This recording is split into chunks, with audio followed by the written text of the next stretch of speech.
baax am mbégte ànd ak yow ci plateau bi alors ñu daal di dugg nag ci actu commenté bi ponk bu njëkk bi nga xam ne moom la ñuy waxtaanee mooy Moustapha Diop mi nga xamante ne démb commission ad hoc bi ñu taxawal à l'Assemblée ngir ñu mën koo déglu ngir mën a dindi mbalaanu kiir laayam mu ñeel nag diggante coow li jox ci digganteem ak Tabaski Ngom di que agent bi nga xam ne moo nekkoon ca Trésor ñu daal di koy tëye ndax dafa am koppar boo xamante ne nee na daf ko lebaloon kii di Moustapha Diop Moustapha nag nee na ci audition boobee ba mu duggee dañ ne ko 700 millions la yoreel kii nga xam ne mooy Tabaski Ngom te finalement mbirum 300 millions lañ fa wax te nee na bi mu laajee ay preuve dañu ko ni amul dara lu mu déclaré lu dul que daf ko jàpp ci ay xar fa xuufa.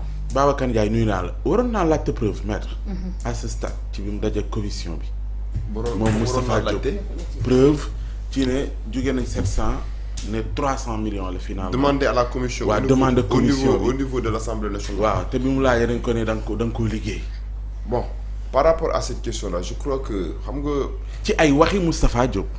xam nga bu fekkente ne par exemple dañuy def commission pour procéder à la levée de l'immunité parlementaire d'un député. Ministre de la Justice bu fekkente ne day saisir Assemblée nationale du ko jox un dossier complet le ministre de la Justice n'est pas dans l'obligation de donner à l'Assemblée nationale le dossier dans sa globalité. En général numéro rapport lan lay jox bu ministère de la Justice joxe Assemblée nationale benn numéro rapport tous les éléments yi nga xamante ni moom mooy les éléments substantiels du dossier. andi leen ko 6 fii nan koy indil 6 fii waaw. da ngay dabe. awa naa ni bruit bu bëri bi moom Baye Assane. allez-y bon c'était juste pour dire Pa Ousmane que xam nga dama la waxoon la fois passée ma ne la pour ne pas violer le principe de la séparation des pouvoirs. Assemblée nationale amul prérogative amul dayoo di dugg ci fond benn dossier boo xamante ne tribunal lañ ko war a gérer c'est la justice qui doit vider ce dossier là. bu ko ministère de la justice saisiré d'une demande de levée de l'immunité parlementaire. Ouais. L'Assemblée nationale se limite simplement à procéder à la levée de l'immunité parlementaire. mais amul benn pouvoir d'appréciation boo xam ne dina ko war a mën permettre ñuy discuter des preuves wala ñuy discuter des éléments du dossier. boo ko Assemblée nationale defee boo ko commission bi defee. dañuy violer ñaari affaire non seulement dañuy violer l'article 88 de la Constitution bu consacrer le principe de la séparation des pouvoirs mais dañuy violer aussi l'article 11 du code de procédure pénale bi nga xamante ni day interdire formellement le secret de l'enquête et le secret de l'instruction et élément de preuve bu ñu ko waxee rek là nous sommes sur le fond du dossier donc il n'avait pas en tout cas à se poser la question nañ ma jox ay preuves entre autres l'Assemblée nationale n'est pas une juridiction où on discute de la matérialité en tout cas des preuves ou bien des faits pour lesquels en tout cas on a sollicité la levée de son immunité parlementaire. Donc il n'avait pas le droit de demander des preuves. Au Sénégal moom bu ñu lever sa immunité parlementaire. Il n'y a pas un débat contradictoire par rapport à des éléments de fond du dossier. Rappelez-vous lorsque bi ñuy procéder à la levée de l'immunité parlementaire du député Farba Ngom. La même question s'était posée. Effectivement mooy pourquoi Assemblée nationale amul dossier bi. te waxoon naa la ma ne l'Assemblée nationale n'a pas à avoir un dossier boo xamante ni justice moo ko war a traiter parce que tey dossier bi boo ko joxee Assemblée nationale on risque de plaider l'affaire avant l'heure. Et bu boobaa ce serait une violation de la kon ci lan lay sukkandiku pour apprécier ne lever kon commission ad hoc bi. bon la su dee ne amul possible waaw l'appréciation finalement ça repose sur quoi. ça repose sur rien. du tout. rien nga ñëw nga déglu audition boo xam te ne def na pratiquement soo déglu 3 heures de temps mais parce que les éléments de fond. ci rien waaw les éléments de fond mënuñu ko évoquer à l'Assemblée nationale. moo tax daf may jaaxal ci lan kon lañ koy laaj. non c'est-à-dire 3 heures de temps commission boo xam te ne def na 11 membres. c'est-à-dire jàkkaarloo kenn waaw. c'est-à-dire il n'y a que. may leen ko loolu may leen ko loolu. moom noogu lay def may leen ko loolu rek moom noogu lay def. voilà. ma ne ko noogu lay def. ma bàyyi. waaw mais bleu bi. baax na. li ngeen déggoo si bleu yi sax macha allah. on adore le bleu hein mami. mani chèque. mami internautes yi dalal leen. on aime le bleu. kii bleu dafa rafet de ma sol rose nga sol rose di ci bàyyi xol li ma sol rafet. yal na la yàlla génne ci li nga nekk. jërëjëf alors yàlla defal koy am sutura biir ak biti.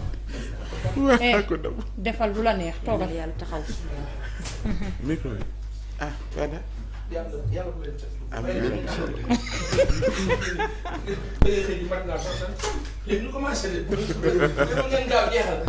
subhanallah. xaaral ñu tekk tawakkaltu alallah. tawakkaltu alallah. waaw le temps Pape Ahmadou Daniel rek. effectivement Pape Assane mën a ñëw xam nga moom ak i façon. xam nga yii lañ lay tere RTS. waaw nga ko fa foofu bu la fa teree nga nangu bu dee ci ñun la nga def la xaar ba mën a wax.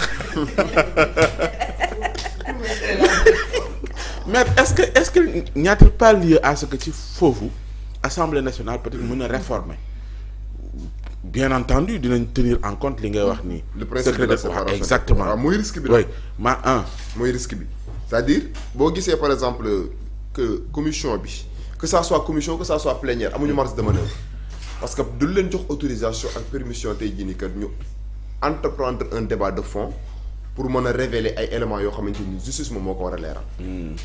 c'est-à-dire la procédure de levée d'immunité parlementaire d'un député au Sénégal n'est pas une procédure trop formaliste bëriwul ay formalité. À partir du moment où le pouvoir en place a la majorité on a constaté il est de jurisprudence constante que la levée day opéré wu comme lettre à la poste et je crois que loolu ça se comprend parce que je vous ai invoqué tout à l'heure l'article 88 de la Constitution bi nga xam ne dafa consacrer le principe de la séparation des pouvoirs mais aussi le ministre de la Justice pourquoi bëggul di jébbal le dossier au complet à l'Assemblée nationale c'est pour qu'on ne viole pas le secret de l'enquête et le secret de l'instruction et le secret de l'enquête et le secret de l'instruction waxuma sa Assemblée nationale mais dañ lay wax ñu ne la même le magistrat enquêteur il est tenu d'observer scrupuleusement le respect de ce principe-là. Donc a fortiori un autre pouvoir boo xamante ne tey jii constitution dafa établir le principe de la séparation des pouvoirs donc loolu nekkul ab violation boo xamante ne war nañ ci mën a attardé wu. parce que tey accepter. ñu ne bu ñuy lever sa immunité parlementaire nañ jël dossier bi ñu jébbal ko Assemblée nationale mooy permettre à l'Assemblée nationale de discuter sur le fond de l'affaire avant l'heure alors qu'en réalité. Tribunal la ñu war a discuter de la matérialité des faits de la matérialité des preuves. Maintenant pour ne pas en tout cas donner l'impression de juger de plaider l'affaire avant l'heure parce que Assemblée nationale waxoon naa fi ma ne les députés par rapport ak wax yi nga xam ne dañ koy wax ci plénière kenn mënu leen ci poursuivre dañoo am une immunité pénale dans ce sens-là te tey à partir du moment où ñu am tous les éléments du dossier les parlementaires du Sénégal te ni leen xamee ils vont essayer chacun de son côté d'avoir sa propre appréhension et sa propre appréciation des faits. te bu boobaa on risque en tout cas d'assister à un procès avant l'heure. mais sur le cas de Tabaski Ngom maraboutage est-ce que c'est pas léger comme motif. d'ailleurs wala boog et comment faire pour prouver ça ndax tamit code pénal prévoir na maraboutage ci cas yu ni mel. en code dans le code pénal du Sénégal on parle pas de maraboutage mais dañuy wax sorcellerie. c'est une infraction. D'accord. Mais tu as raison de dire dans la question que c'est une infraction très très difficile à prouver très difficile à prouver nga wax ne dañ ma marabouté ak nga giiñ nit que c'est un démon pour ne pas wax tur bi. c'est correct. lan moo la tur bi. c'est dégg naa lu lekk jaxato.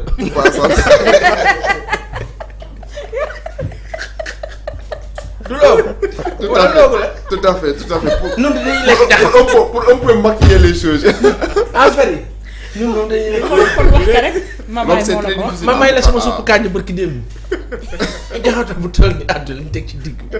oui si pax yaa ki yooyu waaye jaxato moom ci fang moom ku ne ci yoon bi rek nekk. dañ koy jëlaat ci ñànkatam bi. ñëpp gis.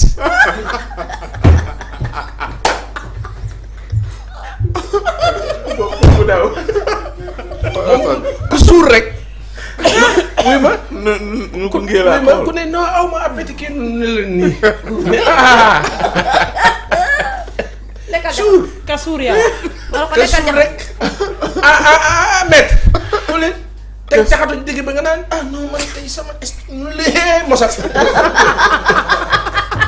de laal ko moo gën a ngóob non moom kay mais ñëwaat na loolu ñëwaat na de moom wax na ko ni depuis seen bopp ñoo ko wax ne ko l'argument en tout cas l'argument selon lequel moom la dab a été marabouté mais c'est un argument tiré par les cheveux loolu ba boo demee tribunal wax ko fa cet argument sera écarté pour lui. léegi bu demee ba retenir attention commission bi nag lan a retenir attention commission. maraboutage boobu. mais la commission n'a pas à apprécier pas Ousmane que femme bi dañ ko marabouté wala marabouté wuñ ko.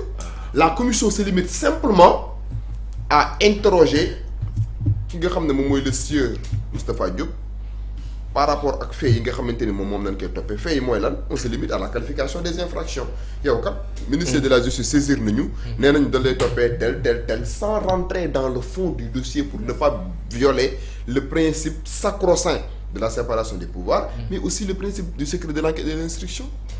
léegi nag bu ñu jógee ci phase boobu noonu bu demee plénière aussi ça sera la même chose léegi nag une fois maintenant que la levée de l'immunité parlementaire est actée une fois maintenant mu dem devant la justice aura la possibilité de l'interroger sur le fond de cette affaire-là et bu boobaa de manière contradictoire on va faire la confrontation entre le sieur Moustapha Diop bi nga xamante ne nii moom il est soupçonné en tout cas d'avoir eu des relations en tout cas yu louche aux yeux de la justice avec cette dame bi nga xamante ni déjà moom mu ngi subir sa détention provisoire à travers une confrontation le juge d'instruction aura une vision holistique pour comprendre qu'est-ce qui en est réellement par rapport à ce dossier. ba tey ci ay waxam de 700 à 300 millions.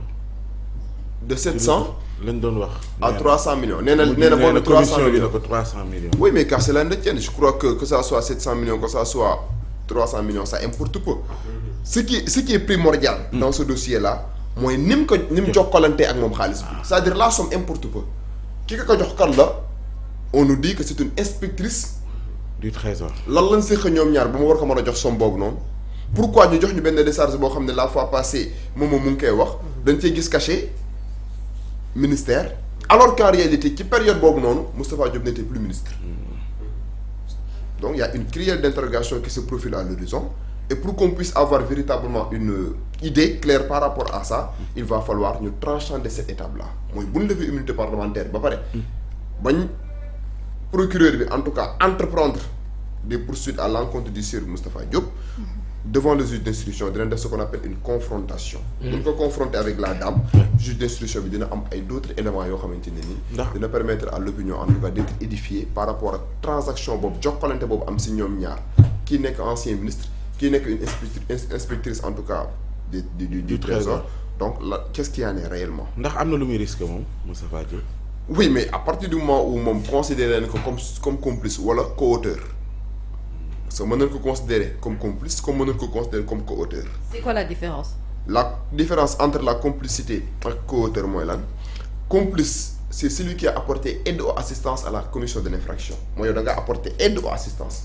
ndimbal daal da nga ko dimbal ci lim doon jëf. voilà tandis que le co-auteur mooy yow da nga doon defandoo. au même moment de la commission de l'infraction yéen a ko defandoo mais si c'est la complicité mën nga bañ a nekk au moment des faits mais apporter ko ci benn aide wala benn assistance. maanaam jàpp nga ci daal. jàpp nga ci et en la matière on dit en droit que le complice encourt la même peine que l'auteur principal de l'infraction. Le complice il encourt la même peine que l'auteur principal de l'infraction. ku ànd ak sàcc kay sàcc. voilà. mais en cas d'absence c'est la même de preuve. situation. En cas d'absence de preuve. et bu fekkee dañ ko considérer comme co-auteur. au-delà des infractions principalement visées mën nañoo viser wàllu association de malfaiteurs. parce que au-delà bu nekkee deux rek association de malfaiteurs day dugg toute entente préalable en vue de commettre une infraction donc boobu aussi mën nañu ko ci dugal. mais loolu li tax ñu mën a viser wàlle en tout cas concomitamment aux premières infractions retenues association de malfaiteurs mooy bu ñu ko confronté avec la dame révélation yi ci am le juge d'instruction en tant que technicien du droit il aura la possibilité de comprendre moom ban qualité en tout cas processuelle lay jox ki nga xam ne moom mooy Moustapha Diop est-ce qu'il sera poursuivi comme complice ou bien est-ce qu'il sera poursuivi comme co-auteur. En cas d'absence de preuve. En cas d'absence de preuve il sera à ce stade de la procédure on ne parle pas de relax. Mais le juge d'instruction aura la possibilité de prendre une ordonnance de non-lieu. Oui. Et il sera renvoyé des fins de la poursuite. bu boobaa mu sans peine ni dépôt. mu delluwaat solaat mbalaanam. Tout à fait bu preuve amul moom on libère parce que en matière pénale dañ lay wax ñu ne la bu preuve amul rek da ngay libérer parce que le droit pénal la loi pénale est d'interprétation stricte nit ki mënoo ko condamner. sur la base en tout cas des faits yoo xam ne dañ koy fantasmer. waaw xanaa ñi téyewoon Karim Wade xam nga moom loolu. mais le problème avec la CREI la CREI n'était pas une juridiction crédible. Madame Dia. La CREI était orchestrée par l'ancien régime juste pour satisfaire une préoccupation politique. Et aujourd'hui, à travers le pôle judiciaire financier, l'on s'est rendu compte que le pôle judiciaire financier a corrigé toutes les imperfections de la CREI. waaw léegi kon régime boobu doon defoon loolu moom dafa dëngoon. foo ci foo la doon dox tout à fait. ci foo la doon dox. ci foo la doon dox. waaw kooku war naa def amnistie naan amnistie bi dañ ko dindi duñ ko dindi. waaye waaye damay wuy ma comme dafa foo te ci foo la doon dox lépp lu mu tegoon foo na. tout à fait et on dit en droit la fraude corrompt tout. jeex na bu benn amee bu débat bi tëju na. d'accord léegi la fraude corrompue. bàyyi comme yaa ngi anticipé ñu jox la parce que gis naa yaa ngi jël note ginnaaw sa nuyoo. mu fay la bàyyi ñu ci jàmbur yi waaye dimbali ma ci kii